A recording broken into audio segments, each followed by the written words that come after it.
What's up, guys? Alex Dumas here, your North Shore real estate agent. Welcome back to another market update.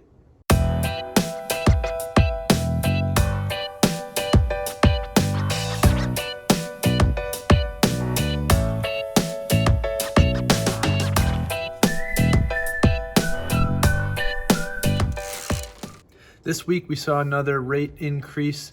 The average of a 30-year fixed rate mortgage is sitting around 5.11%. Despite the recent increases that we've been seeing, these are still historically pretty low rates and still good to lock in on a mortgage for 30 years. We've just been spoiled for the last 2 years. In Essex County, we have 295 listings for single-family homes. This is up from last week's 222, so a nice little bump there. Same thing with the condos. There's 142 listings for condos in Essex County, and that's up from 115 from last week. So in Essex County, we saw a significant increase from last week with inventory, which is a good sign. And in Rockingham County, there are 170 single-family listings. This is up from 147 from last week. And condos are sitting around the same with 95 listings. And last week, there's about 97. So in New Hampshire, we did see a slight increase with single-family homes, but condos remain about the same right now. Every week, I will be highlighting a new town and going over the sold stats. This week's town is Newbury. So Newbury, we only had 3 single-family homes close in the last 30 days, with the average sale to list ratio being 110%. 2 of these sales were cash and 1 was a conventional mortgage.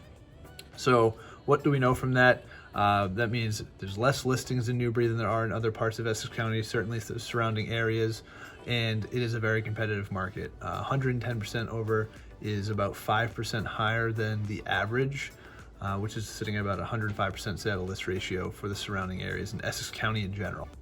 This is why it's important to understand the market conditions when putting an offer in on a property.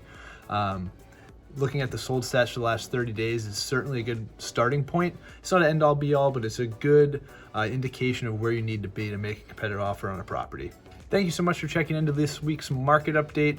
Below in the description, I'll link the Bradford Townhouse home tour that I had the pleasure of shooting last week. That will be in the description. And if you watch all the way to the end, drop a comment. Let me know what you liked, what you didn't like, what you want to see next week, and how I can improve these. And if you did like the video, please drop a like and subscribe. And I will see you all next week for another market update.